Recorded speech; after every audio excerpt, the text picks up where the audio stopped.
Lot guys, nagluluto kami ngayon ng sinaing na bigas.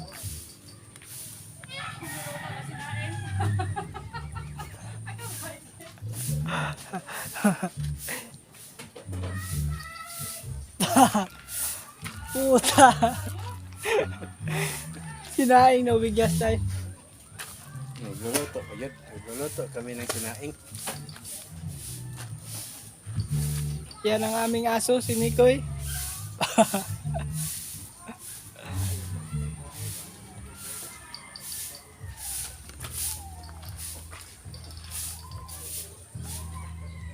Yan yung puno ng kamansi guys. Wala ng bunga.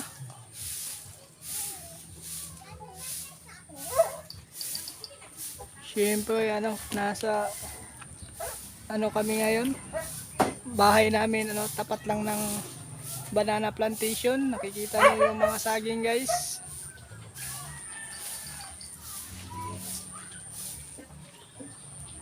Napakalawak ng plantation dito sa lugar namin.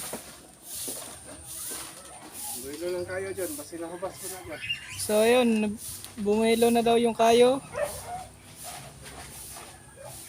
Titingnan natin kung baka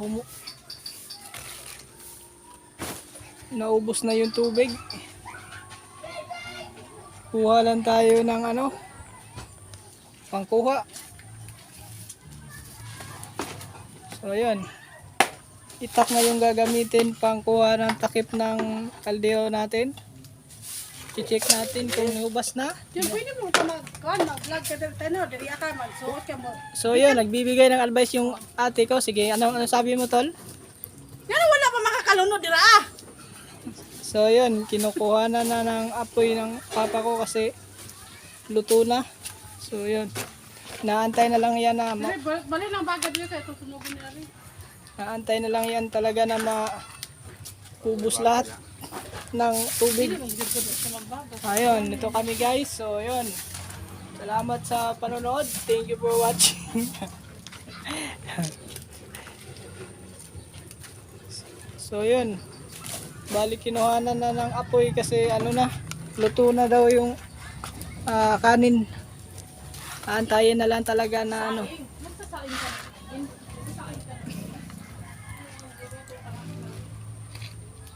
So ayan, yan yung kapatid ko guys at yung papa ko.